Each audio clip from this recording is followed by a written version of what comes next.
All right. So a pleasant evening to everyone. Hello to all our Facebook and YouTube viewers.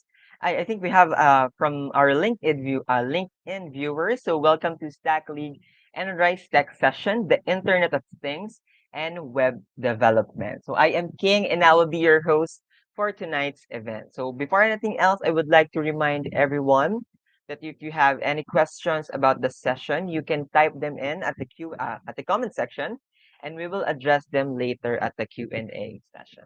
Also, to help the Stack League improve the sessions for you, answer these questions or the following question forms after the live session. So here's the link. It's bit.ly/stackleague sessions feedback, or you can scan the QR code flashed on your screen. So I'll give you a good 5 seconds to screenshot this QR code. All right. Okay, so moving forward, before we dive into tonight's session, we would like to give you an overview of Stack League. So now in its second competitive year, Stack League wouldn't be possible without the support of our partners. And we're very fortunate to be supported by the top companies in the industry. So we have our platinum sponsor, the Pocketworks, silver sponsor, it's Coding Chiefs, and bronze sponsors, we have Microsoft, Deltec Systems, Upper.ph, Recruit Day, Gcash, Likha IT, and Manulife. And of course, we have our media partners. We have Spark Up, Apps Gadget, What's Up Pilipinas, Corner Magazine PH, Android Desk, Megabytes, Backend News, Blue Wing, and Manila Republic. The same goes for our community partners who help the league reach as many programmers in the country as possible. So here they are. Also, congratulations to Mark Genesee Mamore for being the Stack League ambassador for July. So winning the 3,000 cash prize and a Stack League t-shirt. If you want to be the next Stack League ambassador and win the cash prize t-shirt, the program will be open for the month of September. So this today will be the last day for our ambassador program on August. So you can find the full mechanics at our website. It's bit.ly/ambassador 2022. And now to know more about the Stack League overview, here is Haifa Karina from Stack League. So take it away, Haifa. Will be giving you an overview of what StackLeague is all about. StackLeague is the Philippines' largest online programming league. The mission is to develop programming leaders that inspire a nation into coding. The tournament is powered by StackTrick's fully automated talent, analytics, and assessment platforms.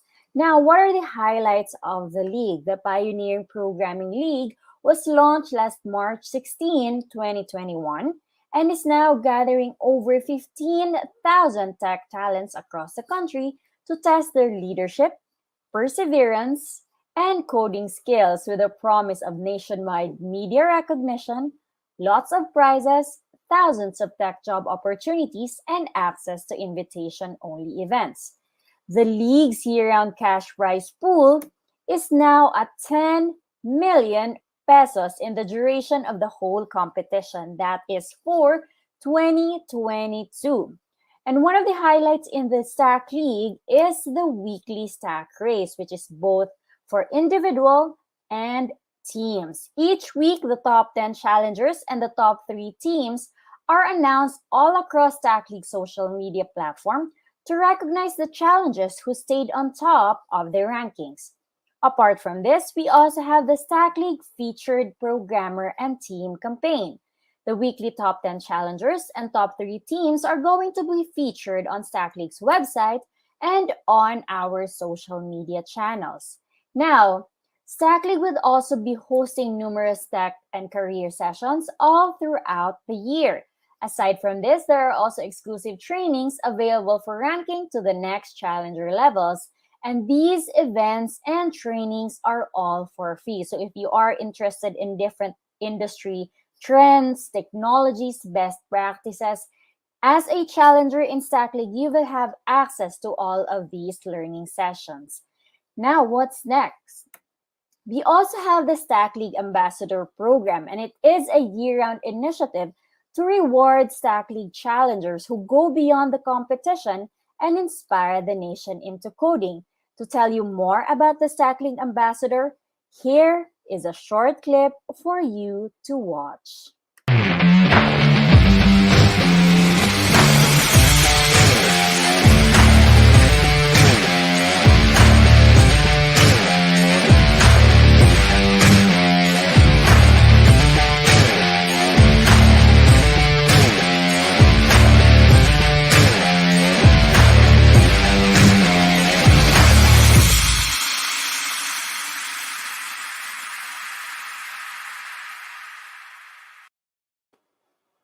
All right, and that's for the StackLeague ambassador, wherein you will get, if you become the ambassador of the month, you will be receiving 3,000 pesos. And if you become the ambassador of the year, you will be receiving 20,000 pesos. And there are multiple ways for you to become a StackLeague ambassador. One is to really refer as many developers or interested developers to take on the challenges at StackLeague. That's one. And then the other one is to post blogs or features using your own websites or other blogging platforms. That way you also get ambassador points. And now for the supported programming languages in the league, we have JavaScript, Java, Python, C#, and PHP. Now how the ranking system goes.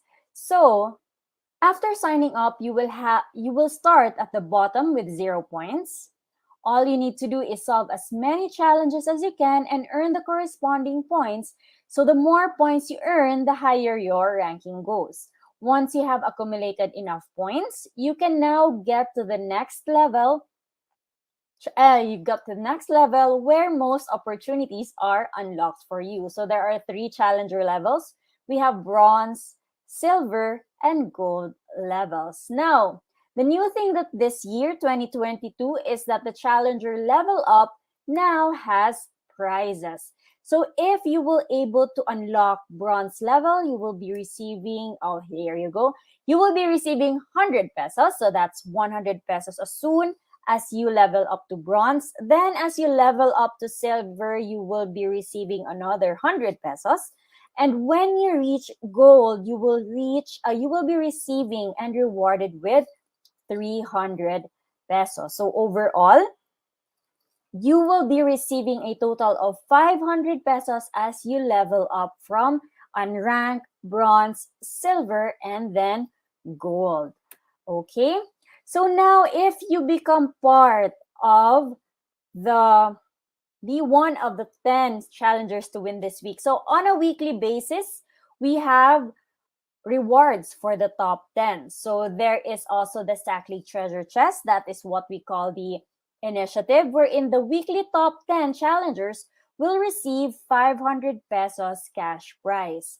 What else? So there are a lot of things happening in StackLeague, but this is also one of the highlights of StackLeague for the year. We have what we call the StackLeague Playoffs. So what is a playoffs? It is a single elimination tournament featuring all monthly qualifiers where all weekly top 10 StackLeague challengers will automatically be invited to the monthly qualifier rounds, and you can read the mechanics at StackLeague Playoffs 2022 to know 2022. And to know more, here is another clip for you to watch. Okay.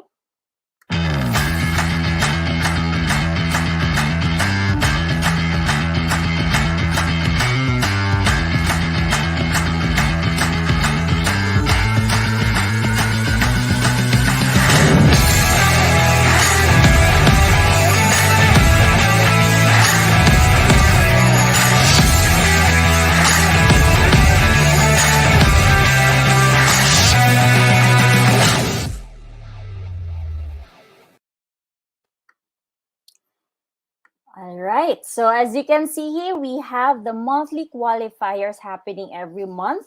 And that happens, the playoffs monthly qualifiers happens every 4th Saturday of the month. So that's every from 10 a.m. to 3 p.m. So every month we are giving away for the top one. The top one winner will be receiving 5,000 pesos. and the top two will be receiving 3,000 pesos. Now, if you are interested in the schedule for the upcoming months, these are the schedules that we have. You can see them on your screen. Now, all of these players at the end of the year, by December, there will be a single elimination, as you can see the chart here, and the best players in the league will be crowned here through the playoffs. Now, for our new players here, if you cannot make it in the top 10 and you are still trying out, then that's the Stack League Lightning Series is the event especially made for you. So every level you have your own rank. So we have unranked, bronze, and silver challengers, and we do this one on a monthly basis as well. So for the unranked category, if you are still new here, we have an opportunity for you. It happens every second Tuesday of the month at 6 p.m. So that's where all unranked categories could experience a 1 hour programming competition and also get prizes. On the third Tuesday, we have the bronze category. So many of the unranked challengers get to level up and then they can now join the bronze level category. So the prizes here would be the top two will be receiving 1,200 pesos plus a limited edition Stack League shirt. Now, for the fourth Tuesday of the month is when we do the silver category. So as you try to level up, there are more chances for you and there are bigger prizes waiting for you.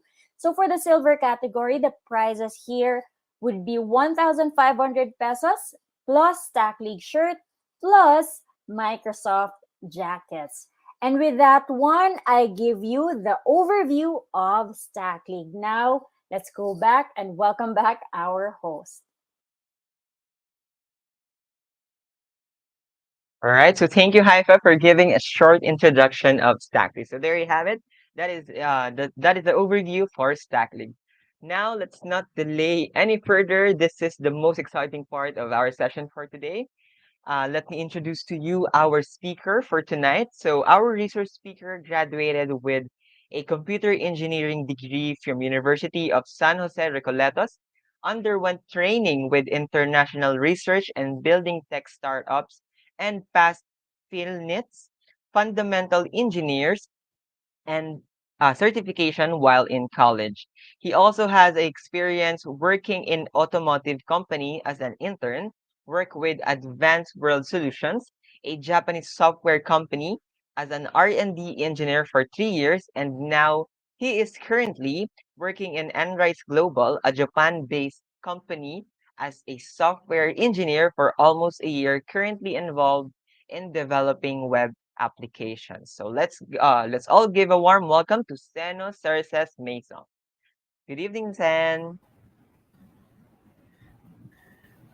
Hello, good evening. I'm Xeno Xerxes Masong. You can call me Zen. And today I will be your tech session mentor on the Internet of Things and web development. So, before I start, which of you here knew what Internet of Things are? So, there are a lot of connected devices nowadays, from mobile phones to watches to our televisions, even our washing machines are already connected to the internet. Our refrigerators giving us suggestions whether or not to buy this item or buy the other item. But what differentiates a thing being connected to the internet from an internet of thing? To be specific, an internet of electronic thing. So the internet of things. Let's start with the thing itself. As I have mentioned earlier, our smartphones are connected to the internet, but is it part of the Internet of Things? Now, let's look at the description. It's part of a network of physical objects, so it's connected to a certain network via router, and then it is embedded with sensors, software, and other technologies. Yeah, I think the smartphones really are part of the Internet of Things. It is also connecting and exchanging data with other devices and systems over the internet. Of course, our smartphones are way more capable doing more than what is being described.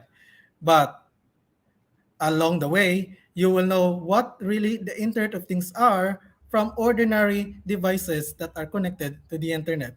So I will explain later why your mobile phones may or may not be part or part of an Internet of Things device. It has been common to all engineering students and IT students and those who are in the IT industry that we are already in the fourth industrial revolution. It all started with the steam engine, and then we had the electric, and then we have the extensive controls, the IT, the automation, and then right now we're into virtual and physical integration of the systems.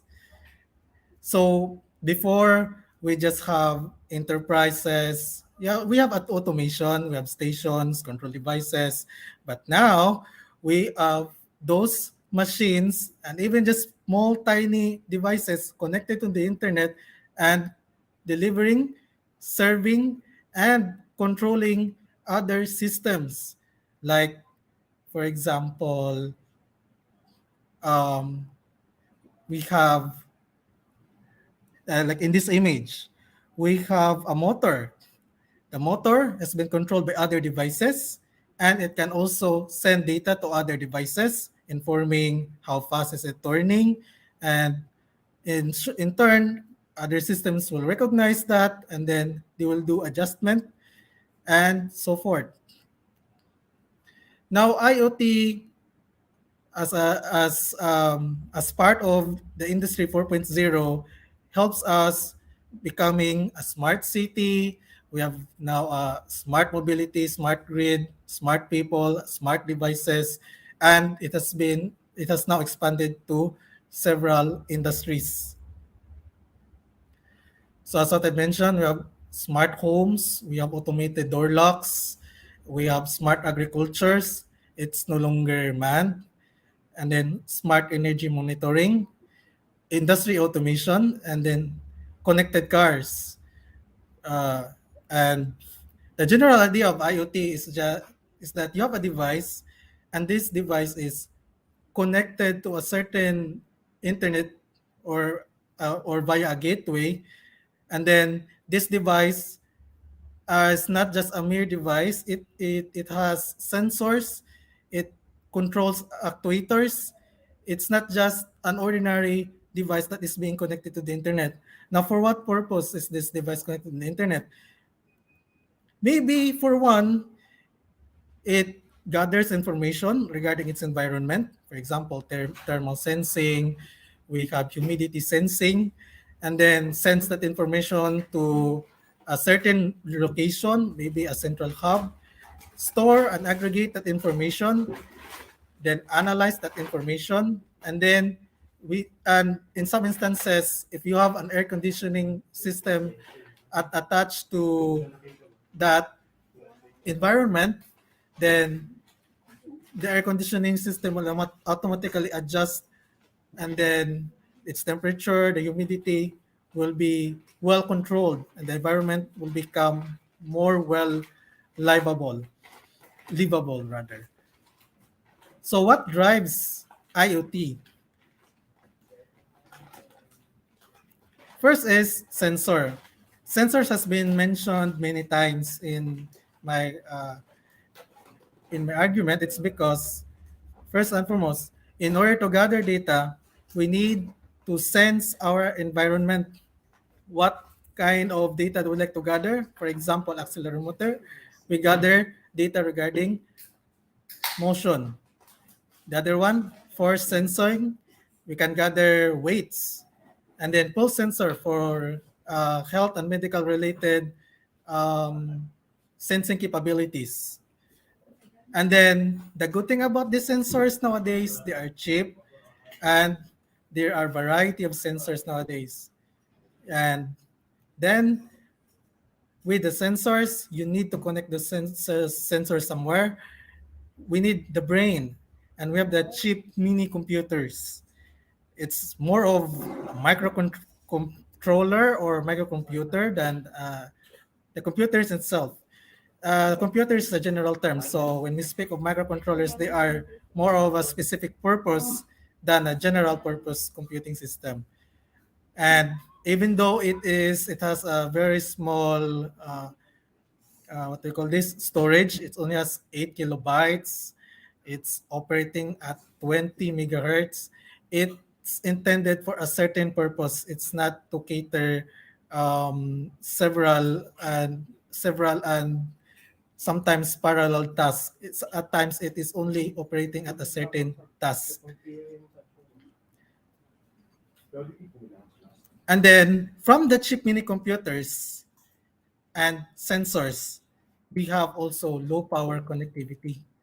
We now have Bluetooth. Bluetooth actually drastically evolved from being very power hungry computing.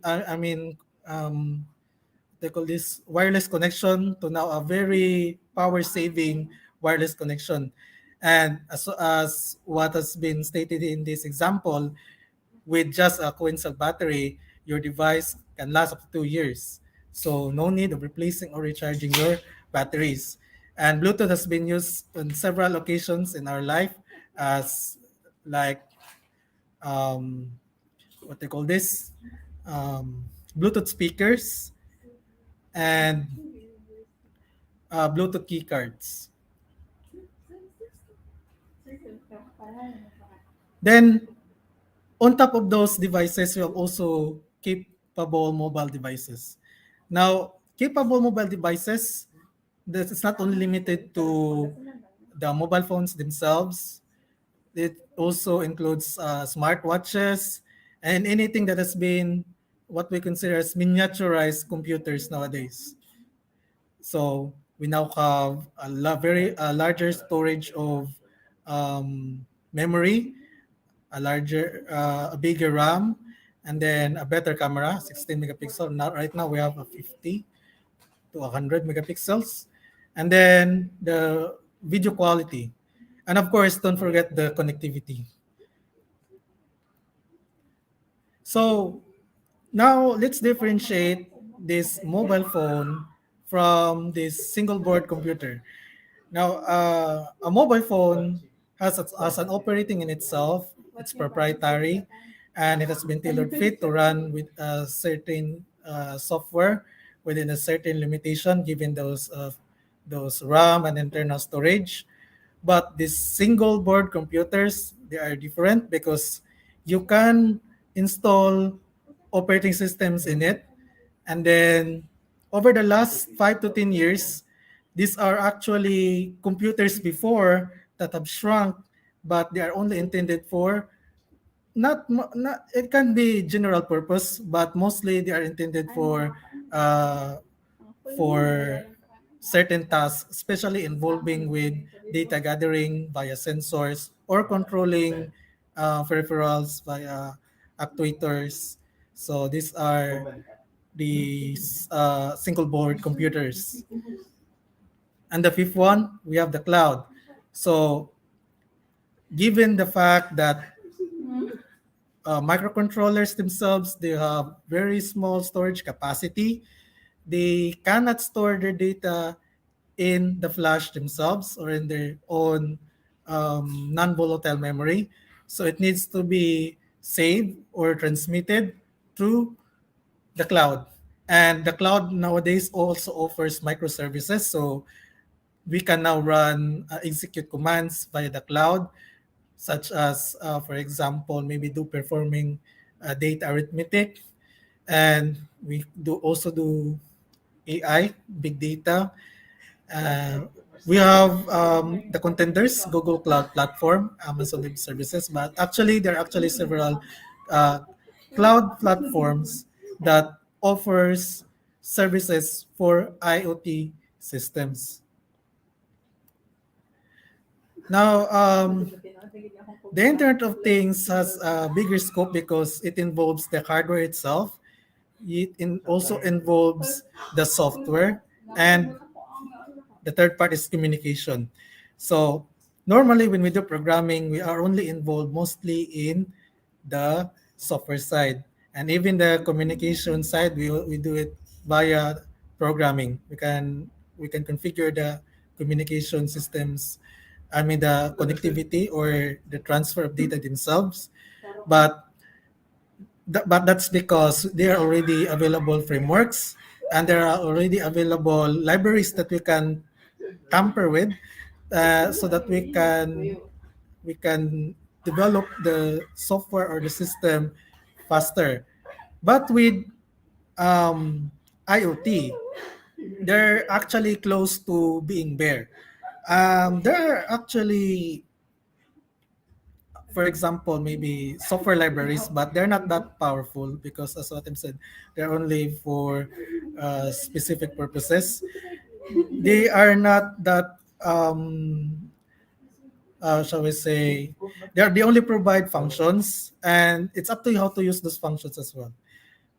Because as an embedded system, the programming language, if not assembly, which is the old days, we either use C or C++. And we all know those languages. They are procedural, imperative. With C++, of course, given that it's an object-oriented programming language, but still, there is no graphics, there is no drag and drop, so you need to code it in words. How does the microcontroller functions? And this is where the complexity has been told. So we do it by layering. So as what I said earlier, we identify the hardware, the software side, and the connectivity. So this is just a recap. So this we have things, and then those things are connected to a network via a gateway, and they are using a communication protocol. So it could be wired, it could be wireless, and on top of that, there's also data exchange protocols. So, and then we have the IoT platform if we are using like Google Cloud or AWS IoT, and the analytics. So it's possible that the device itself, if we are to use Wi-Fi as our main connectivity source, you can you can use a gateway. If there is a gateway, that would mean you are connected to maybe a router or other communication, or you are connected to other devices, and that you are not hosting or it's like you are not creating a hotspot of your own connection. So there is a difference on how we approach this one, and we will have a demo later, with or without a gateway on an IoT system. So there are several wireless communication protocols because the hardwares themselves, they offer either Bluetooth. It could be that there are multiple connectivity that's being offered. For example, in the case of ESP32, it offers Bluetooth, but it doesn't offer Zigbee. It has Wi-Fi, it has CAN, it has UART, and some are wired and some are wireless actually. For wireless, we have Wi-Fi and Bluetooth. Some microcontrollers don't have those features, or SoC doesn't have this feature. Our demo today will be using ESP32, and we will be using Wi-Fi connectivity so that we can create an interface which is via web app. So the coverages of different wireless protocols. So we have satellite being the the one with the farthest reach, and Bluetooth, the one with the nearest reach, or the closer reach rather. So even though we have this connectivity connections and connectivity already, you still have issues with transmitting the data and how do we process the data. So that's why we need to have messaging protocols. We need to have we need to transfer the data in one node to another, and then make sure that those data that we transferred are correctly structured based on a certain schema. So we have two primary models for data exchanges. So we have the traditional request and response. It's actually a push or a pull. For example, we have the REST or the HTTP, and then we have also the publish or the publish subscribe, which is only a push.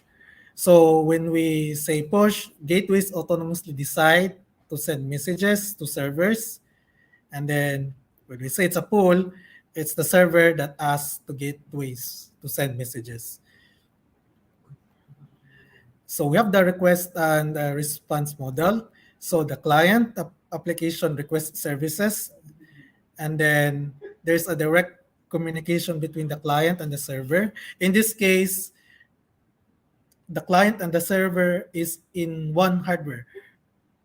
Okay, and the server itself is the microcontroller, and then the client or the medium that will be using for the client is the browser. But all the entire front end and the back end of the system is in the microcontroller.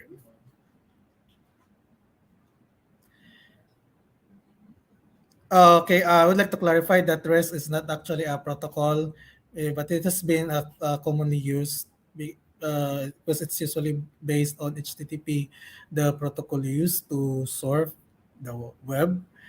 It actually promote the client server and stateless interaction in contrast to WebSocket, which is a stateful interaction, oriented to the usage of caching opportunities, also with the possibility of code on demand to clients. So we have a common example. We have the get, the delete, the post, and the put. So for the get, so we get the operation of getting or retrieving the data, and then delete. We have the removal of the data. This is just the basically CRUD. So we have the create and the update can be, and the delete can be done with the post. The put can also be used for update. Delete is actually very specific to an update with wherein you remove the data from, for in this case, if we have a database, in the database, or if you have a record or no SQL data, so you just remove it from the collection.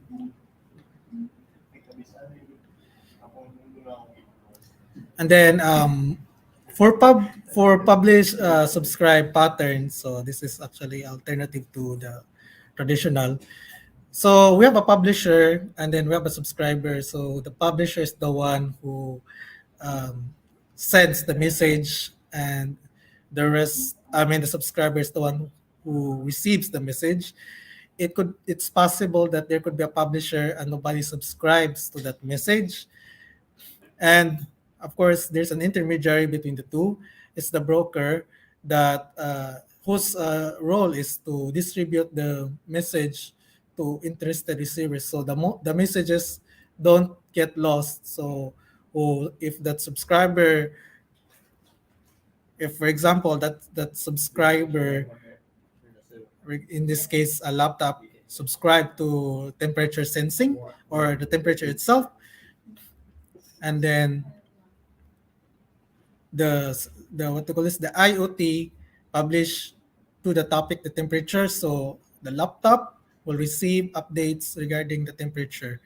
If it unsubscribes, it will no longer be receiving information regarding the temperature. So we have in this example multiple devices. It's just shown here: laptop, mobile devices, so kind of several laptops, PCs, devices, even refrigerators, televisions. So those are now those devices that are now connected to the internet and has the capability to subscribe, can receive the the topic, I mean the data from the topic. So we have the topic itself, then what type of data it is, and then there's a header, and then there's a content. So this is basically what PubSub is all about. And we have also IoT platforms. So that's the power of the cloud that we're talking. So they are the one who facilitate or who gathers the information and then secure those devices. So it's not possible that one device can access that another IoT devices remotely through these platforms. And then the management of their behaviors and controlling their behavior as well. We have now analysis, big data analysis. We have AI, and then with cloud platforms, you can now build applications. You can do customer relations management, ERPs, so on and so forth. So there are several IoT platforms as part of the power of the cloud that I mentioned earlier. So just to give you an example, we have AWS IoT. Then we have Microsoft, we have MindSphere, and several others. This is the typical cloud-based IoT architecture. So there's a gateway, and then the other gateway they have a sensor hub. The sensors are connected to the gateway, and from that gateway, it's either publish their data to the cloud, and then other sensor or device may be able to access that depending on the authorization. And then with those data, the device may act or may intervene in behalf of the user themselves. So there's no need for user interfaces. For a good example of this is if you have a smart thermostat at home, wherein it can also connect or communicate with your smart air conditioning system. So you can it's possible that both systems can interact, and they can determine the best temperature for the room given the humidity also. And this is not only limited to uh, smart bulbs, smart watches, smart TVs, smart refrigerators, customized IoT devices. This is also applicable to transportation systems, and then we have energy systems, especially if you have windmills. So how how are we going to check whether the fan is gaining or is gaining energy due to maybe there's a strong wind. So without physically going to the windmill site, so you don't need to go there. You just need to check at your mobile phone or at the comfort of your house or whatever devices where you can access that information, because those windmills are sending information to the cloud, and within it we can now judge better whether having this windmill is really contributing much to our energy supply, or it might be not. So with the information that you can gather from this system, we'll be able to decide, and the systems can also decide given according to how we program them. Uh, Industrial, of course. So we for industrial we have automated productions. So even though you don't manually count how many specific items has been produced, because because the robotic arms themselves already sending information as to how many items it was able to, or how many tasks it was it able to complete, and what is its status.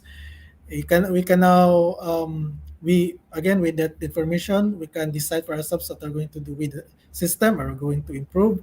And other devices can also and might be able to interact with. For example, if the robotic arm finds it quick to finish a certain task, and it wants to move to the next task, it can speed up the conveyor line, and so that it be able to produce more given a certain period of time, and we can produce more products, or we can accomplish more tasks, and that we don't need the machines themselves don't need our intervention. But but it's not Skynet level already. But at least we are in that stage wherein machines themselves can communicate, can send information across each other for their own benefit, and for the benefit also of the stakeholders. Now, with IoT devices um, being produced, if we will be able to build one, we also need to secure one. In the code level, it's possible that we can just create a very simple algorithm, and then it's enough. The sensor information are already sent through the cloud platforms. But of course, the device in itself is if the device itself is prone to hacking, then there's an issue there with the reliability and maybe the privacy of that IoT device. That's why, as with other systems, mobile phones, laptops, smart TVs, smartwatches, and smart air conditioning refrigerators, all devices need security. And security is something that should not be compromised. So how is the device secured?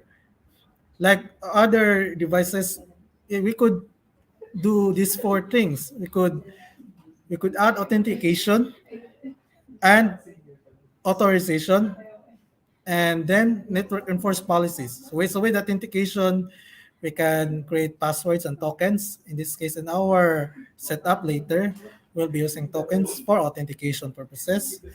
Authorization, this is based on authentication. So who are authorized to access the data?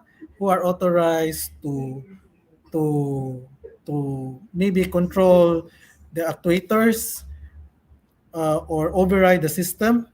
And then we have network enforced policy. Who is the admin, and what is the role, for example, of this user.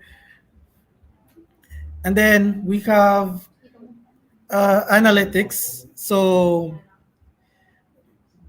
it depends on how it is programmed also. So we have it's possible that we could do threat detection, threat mitigation for our systems, but this topic is already advanced.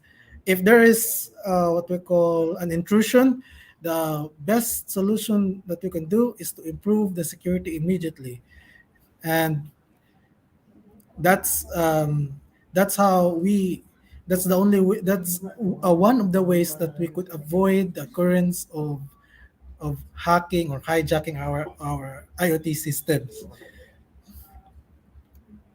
So at this juncture, let's have a short demo.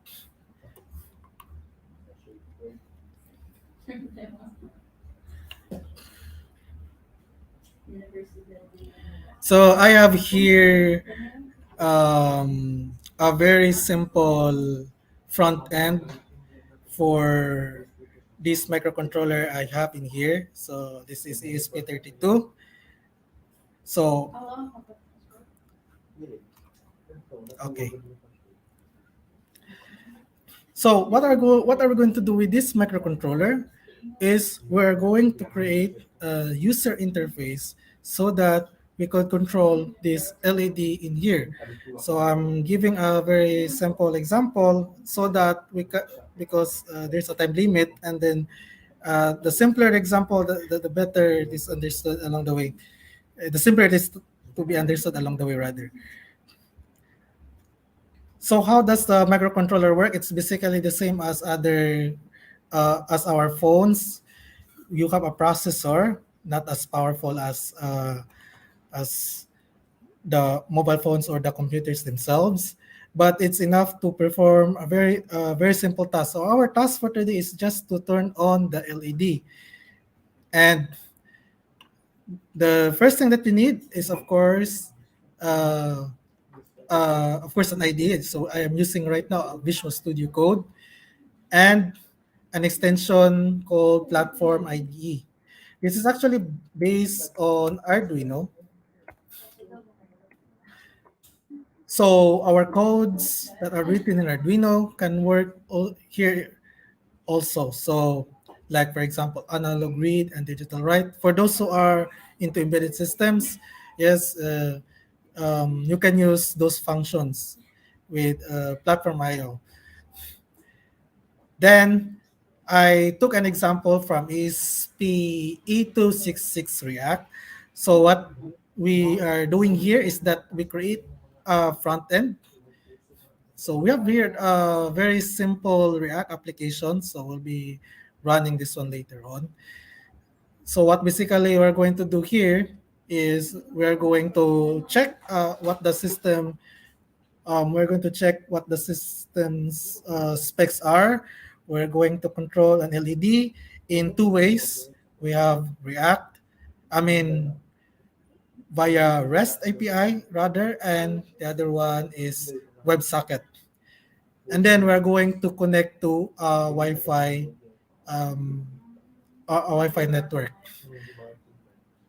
So here's the thing. So when we have a React application, we build the React application accordingly. So first, we need to build this one first.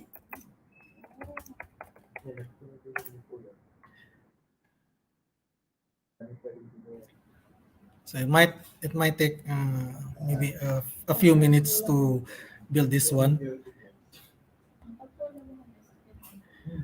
So this React in here is the React that we most of us are used to. So in the front end side, you don't need to tackle much about how does it work on the back end because we're using um, those um, the request response approach, the using REST API and WebSocket.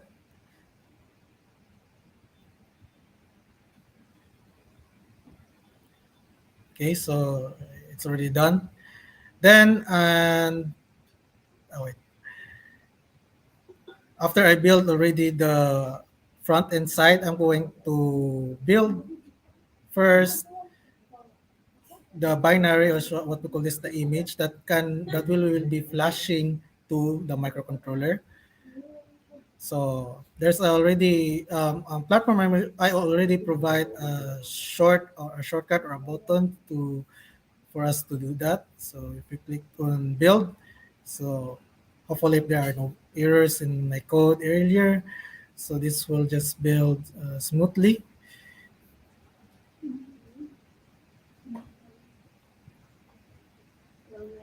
Okay. As what I mentioned earlier, the code, the front end is of course written in React, that's in TypeScript, while the microcontroller or the code for the embedded system itself is written in C++. You might be familiar with this setup, the void setup. This is Arduino like. It's because it supports the Arduino functions. And then we just simply create a web server. And then right after we have created our I mean, right after we have built our front end, so we have now what they call this a lean version, so on the there are no source map anymore.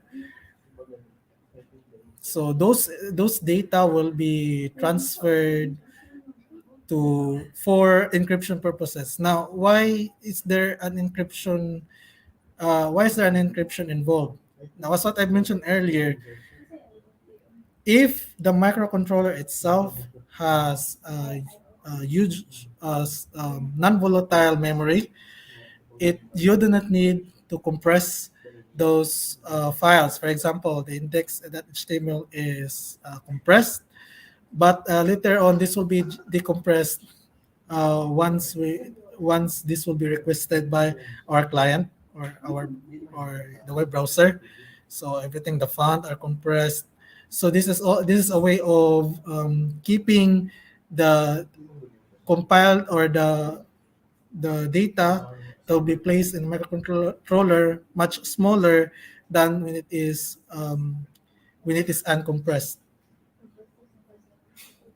So right after we have we build the front end. We have compressed our front end code and our what do you call this? Our our software for our embedded system is also compiled. So we already now have our binary. It's the firmware or the binary or the firmware map. So we don't need to touch those because it's so low level. And then what's part of the image itself is not does not include the front end itself. So why? What is only included in the firmware, in the binary, is the embedded code, that one that is being written in C and C++. Okay, so it doesn't include those indexes. It's not yet included there. It needs to be included in the system so that we can serve we can have we can serve we can have our React front end served.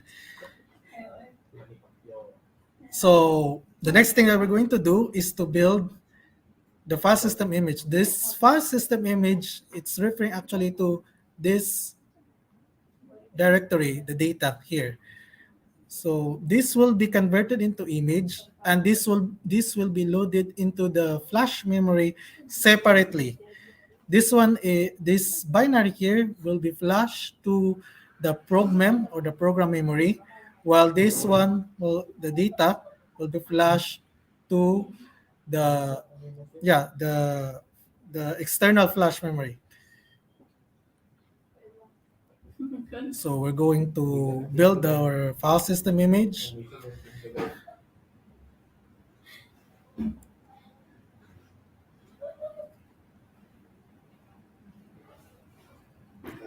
Okay, now it's already built. So can check it here. Yeah, it's in a little if s that binary. Now, also I forgot to mention that when we store in the flash, the best way to organize those files, because these are files, right? So when we serve these files, they must be served as what they are. We need a little, that's why it's called little file system, or a microfile system, or any file system that is not compute intense that's not compute intensive, but it can it can also execute fast, and it organizes data well. That is for smaller data. There's no need for journalization, securities. Just store it in the flash.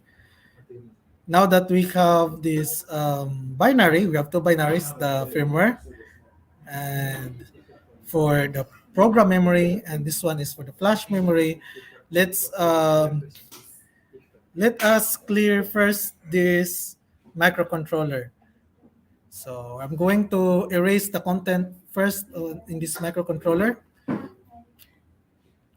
It's actually quick because I have already erased it before, just to show you that there's nothing, no existing program already is running here. Okay, all right. Then we start first with uploading the binary code for our program memory. That's now being uploaded.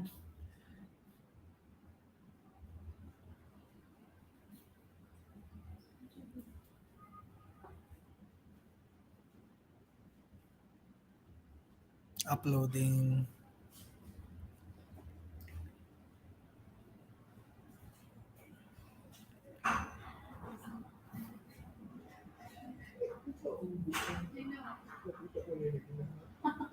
Yeah, it's already writing. Okay.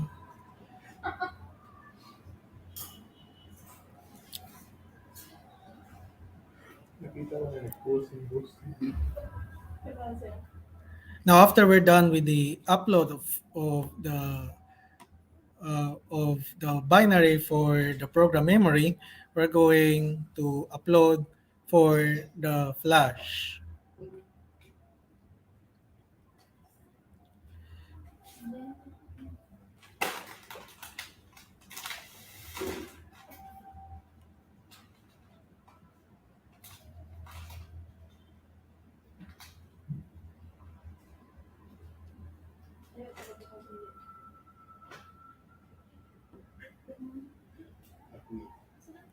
And now we're done. Let's open another terminal and check what's the status of the embedded microcontroller. So yes, it was able to connect to a Wi-Fi connection. So I have already set this one in the settings to connect to my mobile data. So I'm going to change my network because if I'm going to access this one, yeah, where's one? It won't go through. So the password is actually, yeah, I already put it there for demo purposes. I'll just change it later.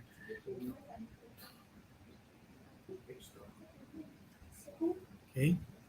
So I'm going to connect. I might be disconnected for a few seconds, but on my end it's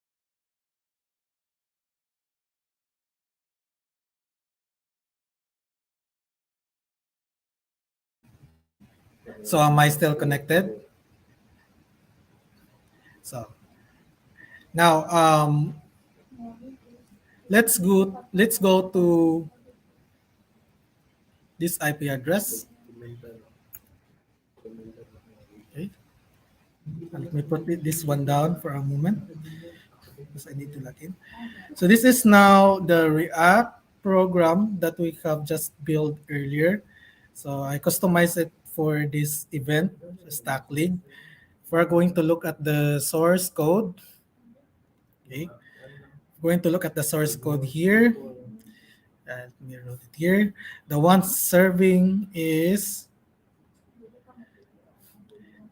192.168.43.132. This is my my phone. I'm using a mobile hotspot. I am the reason why I connected to my mobile phone instead of our office Wi-Fi. It's because there is an AP isolation enabled in the office Wi-Fi. So that's why I use my mobile hotspot for this demo. So let's log in. I'll start with an admin. The username is admin. The password is also admin. Okay. No saving of passwords. So let's look at the Wi-Fi connection first. Okay. So I have just connected to my net. That is this Wi-Fi here, my net. Okay. And then I was able to Okay, via this IP address, we will able to enter the captive portal. And then we can actually scan other networks. Okay, it's this microcontroller who's doing the job here, and the code itself isn't that complicated. If you are inclined to see, so it's easy to adapt. So it's actually in here. So now what we're going to do here is to, for example, check whether the microcontroller really works. Can we save data, or is most microcontrollers don't have, if not the EEPROM, they don't have flash. So if we will be serving data, all of them are volatile. If the microcontroller just suddenly turns off, those data are gone. It's good as if the system goes to reset and everything is cleared or set to its default value. So one good example in here is we are still at 12.7. Let's check if this microcontroller, which is connected to my net, can really check current computers, our computers, or an NTP server's time, because it's given here it's 12.7. So let's check. Let's replace it with NTP. Pagasa. Let's see. Of.ph. We're going to set the time zone to let's just say Singapore. There's no Philippines. Yeah, there's no Philippines. Saved. Okay. Continue refresh. And now we are in the correct time, 1908. Okay. And then it also records our uptime, 5 minutes and 8 seconds. Now for the protocol. Okay. So I have here an LED. It might not be visible to you, but I have here an LED. And then I'm going to turn it on with only this React React web app and the Google Chrome browser.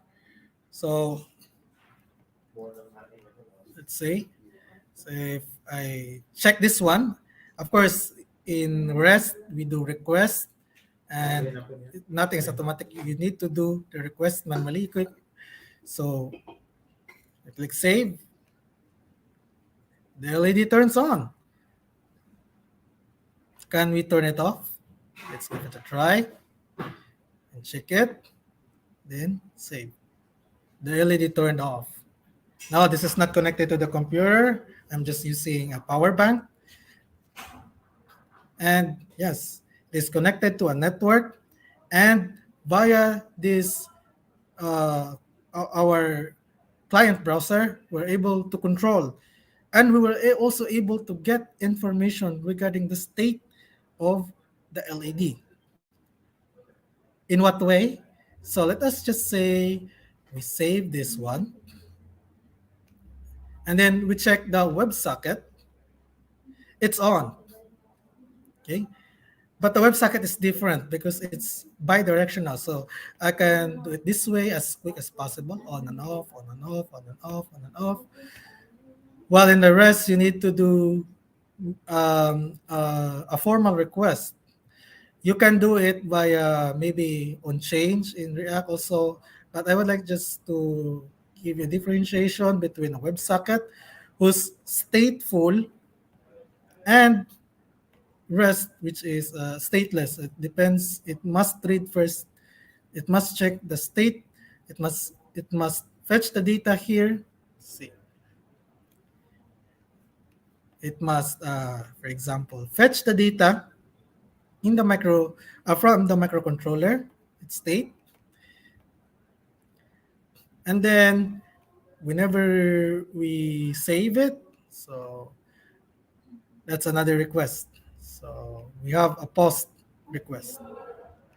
But in WebSocket, it's also a different approach because, as what you can see, we are not getting any request. But we can simply turn the LED on and off. No request. So let's go back to rest again. Let's turn it on again, and then you'll get a request. The request is there. The response is also there. And then the WebSocket, you just switch on, switch off. Okay, so it's already set up. Also, in this webpage that I tailored fit for this demonstration, I can also create users as part of our security. So I might log in as Masong, and then I'll just say Masong. That's my password. You can see it. I'm an admin. Or let me just be a guest for now. I'll sign out, and then I'll do Masong again and log in using this credential.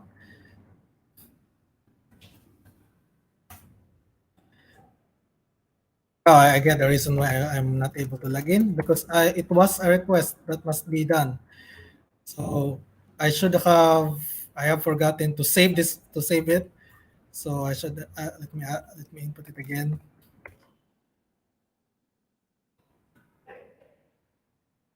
And save it. Okay, it is updated. Sign out, and then again. Okay, that's it. So I think I'm a guest. That's why I'm not able to access the security feature. Now let's perhaps turn this microcontroller off by unplugging it from the power bank. And now it's off. Can I access this one? No, I cannot access this one. It is no longer connected to the network, so it's dead. Okay. I cannot connect anymore.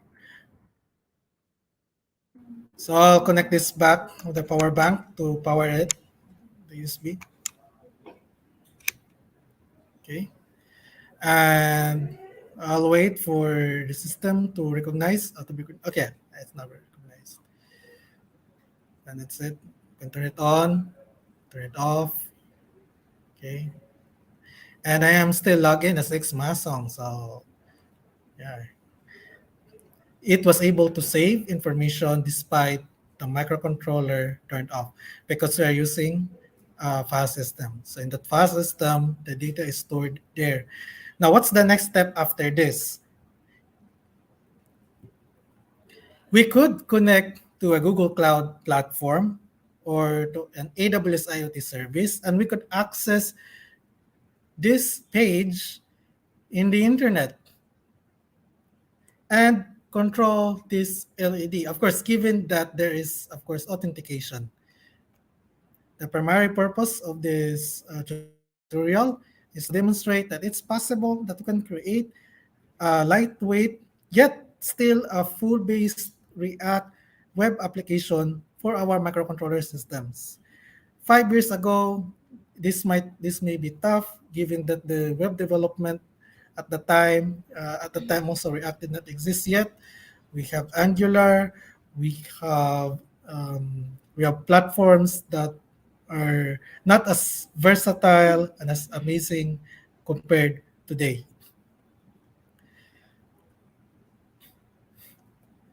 So going back to my presentation,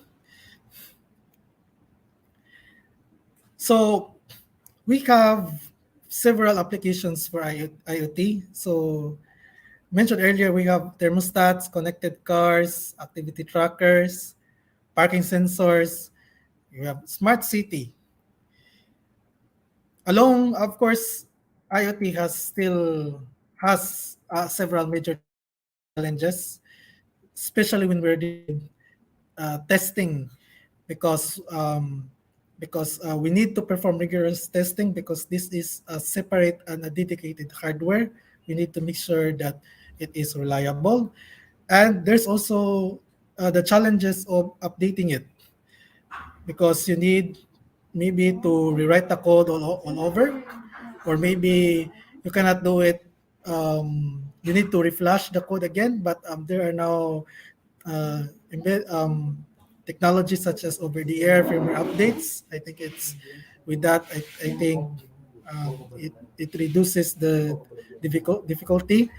Of course, there are still challenges with the security and privacy. So security and privacy is part of systems reliability. So the device must be secure, and that can only be done if we increase or add more algorithms that will guarantee security, both for authorization, authentication, and network policies. Data volumes, yes, microcontrollers, they do need to send their data to the cloud if we are going to do data gathering, and it's still BB for integration with AI and automation. And on the hardware constraint side, the need for the power. It might be mains, it might be battery powered, and of course and then the assurance are that the communication will not fail. It's reliable. It can communicate well, and it delivers. It's able to perform its tasks as it is intended or as it is designed. So that is for my presentation, and I hope that you gain new insights, especially for embedded systems engineers and for web developers who would like to get in touch with embedded systems as well. In this in this tech session, I am bridging the web development side and an embedded system side, and what could possibly go wrong if we'll be able to build systems such as these I have presented. So that would be all. Thanks. All right. So thank you very much, Sena, for that very enlightening and informative presentation. And knowing that many of our participants are and viewers are from various types of courses or from other various types of careers that involves technology and have expressed interest in the future trends of the IT industry, this was very insightful. So, okay, so this is the most exciting part of our session for tonight. We are now opening the floor for our questions from our participants. All right, so let me just scroll on our comment section. So um, I can see here that a lot of our students came from Central Mindanao University. So shout out to CMU for bringing a lot of your students to into our events in our event today. Okay, so we have one question from Kenny James. Hello, what are the biggest challenges or risks associated with Internet of Things? So I would like to go back to my previous slide. So one of the biggest challenges is first is security. If as what I've said earlier, the device is programmed both in the front end side and in the embedded side. If the front end side can be guaranteed secured, chances are that you need also to make your embedded system side secured as well. And being an embedded system, an independent system, you need to have reliable. You need to have your system. What do you call this? You need to have a reliable code for your system. You need to have it tested thoroughly well, because as what I've experienced earlier, I have also encountered this. I was not able to connect I was not able to connect to the device itself. But when I look at the code, it's just the same code. So what goes wrong? So why is it not working? It's the same code. Why is it working earlier? So and then why is it that I was able to sign in? And then what? earlier ago I was not able to sign in. So why? So you need to improve the security, and the challenge really of improving security is your code base for security. If you are going to improve the security of the embedded system, you need to have a very efficient code, and it should execute as efficient as possible because microcontrollers sh- are intended to finish tasks as quick as possible. It should not run very time consuming codes or algorithms just for the sake of security. All right. So thank you That's for all. answering that question. So there you have it, our participants. So the biggest challenge or risk associated with IoT is really securing all of your codes and your software, your program as well, because you can code as many as you can and create as many programs as you can. But since it's all about Internet of Things, you really need to secure your program itself and your embedded program also for your developed program. So you really have to thoroughly check all of your codes and make sure that you're using a code that is very sufficient enough to be secured from from cyber crimes or cybersecurity issues. Okay, so let's have our second Yes, that's question. right. Okay, so let's have our second question. So let me just scroll to our comment sections. All of these comments are introductions and where they came from. So guys, don't be shy to ask your questions. So this is now the time to ask about Internet of Things. Okay. All right. So I think there are some comments here who cheers for our speaker for today. So go Sena. So I think it's from Nspace Cebu. Yes. So they're really cheering for our speaker for tonight. Okay. Okay, next okay, we have another question from Kenny James. Does IoT work with augmented reality? If we're talking about augmented reality devices, yes, they are. They do. And part of it is if you have an augmented reality setup, your devices are connected to the network, they are sending data. But for augmented reality to be constituted as an IoT device, it must be um, it must gather data other than its intended purpose, because as an internet of thing, the purpose of those thing is not is to gather data and to control systems. It's Okay, part so of it. Internet of Things will be working on augmented reality based on how it collects data or how it has the ability to really collect data because that's the essence of Internet of Things is really gather data from different sources or various sources. Okay, so we have a question from DJ Mild Antonio Balaba. When you're working with your codes, do you patent it? For I'm not sure. I think for patents and for codes, there are there are two ways that you could secure your codes. For one, it becomes proprietary, and the other one is it is public. So when you share it online, you're sharing your code, for example, to GitHub. So if that is your intention, then you don't need to patent it. It's for the community. But if you intend it to for example, for profitability reasons, I think there are laws governing codes as I think patentable, but I'm not really an expert of code patents. Yes, but Okay, so of for course you can. Yeah, you can. Um, it's actually protected codes as if it is in as if it's for profitability purposes can be protected by law, but not necessarily by patent. It's by law all because by right. patent it must be something novel. Mm-mm, There's novelty, or you can patent an mm-mm. algorithm. There's novelty in it, but if it's just an ordinary code, then there are laws that protects your code if you are into um, uh, you're using it for your product and you're selling that product also.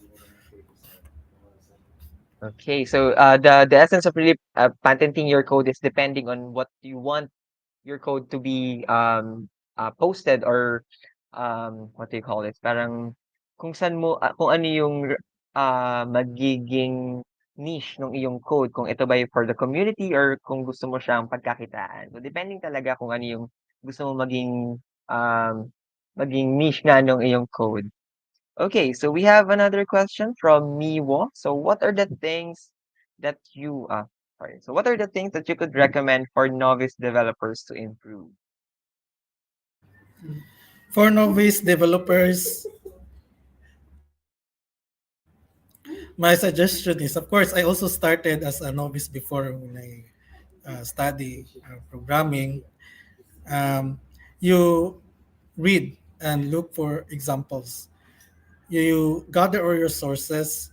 You look at alternatives because if you are into programming, there are ways certain problem can be solved by a certain algorithm or by a simple code.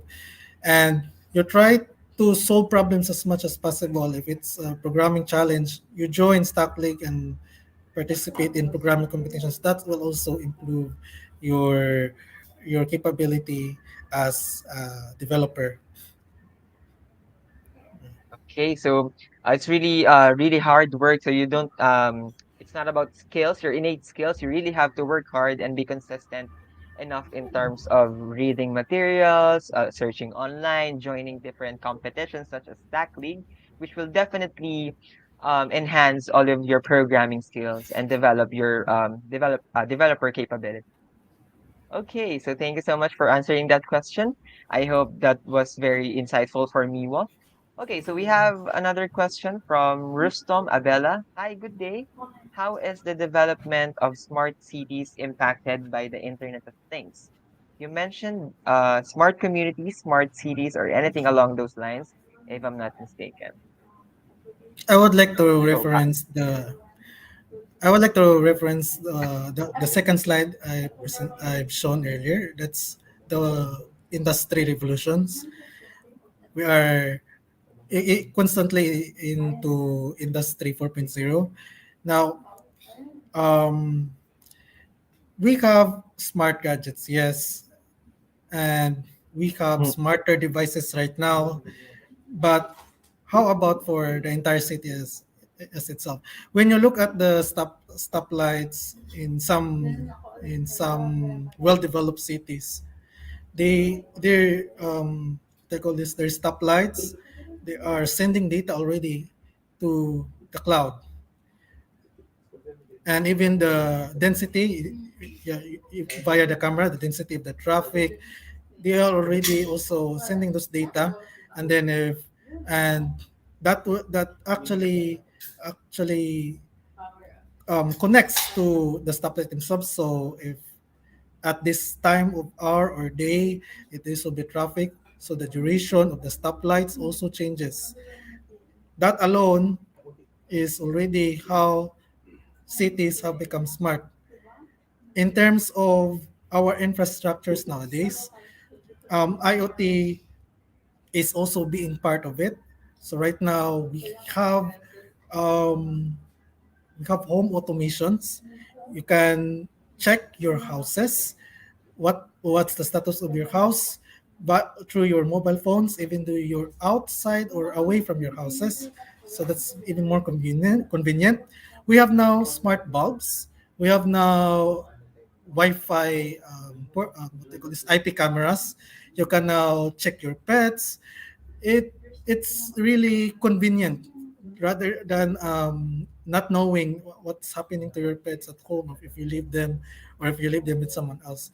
So this convenience that comes with the development of these devices enables us to do things smart, and our cities be more our cities smarter rather.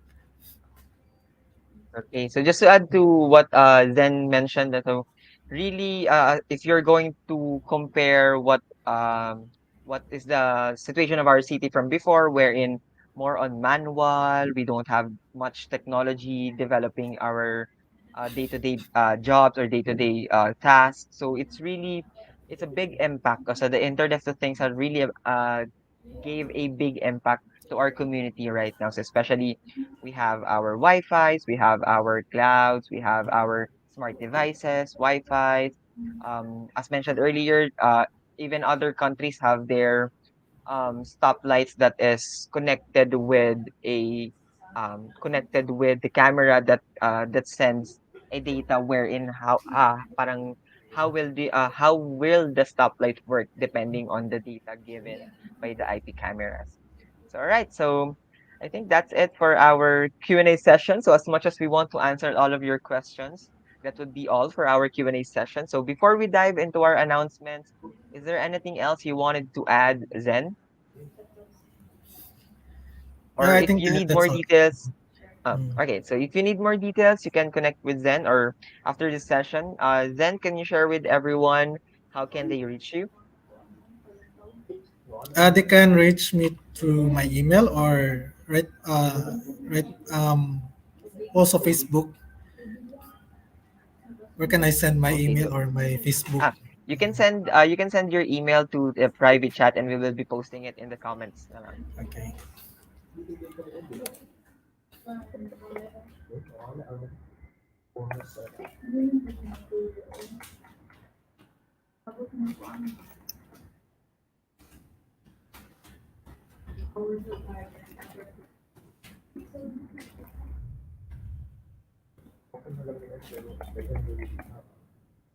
Okay.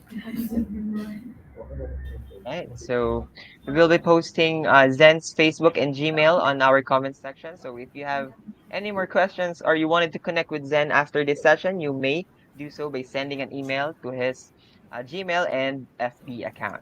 All right. So thank you, Sam. Thank you, everyone, for your questions, and thank you, Zen, for answering our participants' question, and of course for that very insightful presentation earlier.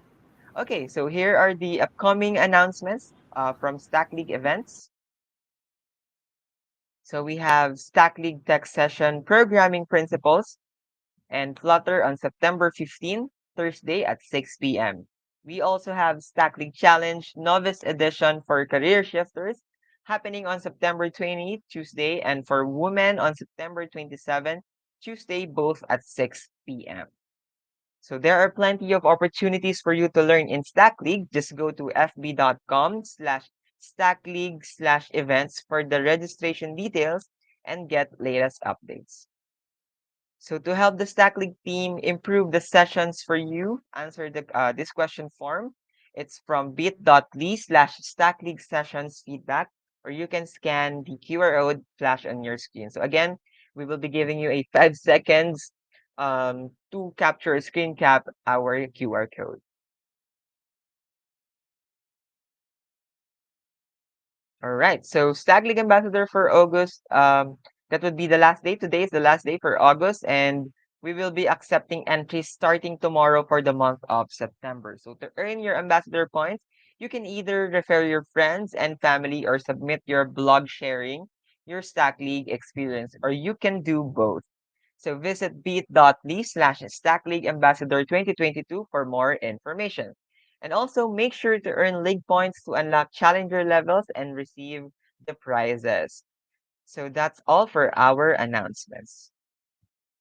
Okay, so on behalf of Stack League team, I would like to say thank you for everybody for joining the Stack League and Rice Tech session, the Internet of Things, and web development. So if you don't have a Stack League account yet, make sure to log in or sign up now at stackleague.com and of course invite your friends and family who you think should be part of the league. See you guys at the next Stack League event. This has been your host, King. Good night, everyone.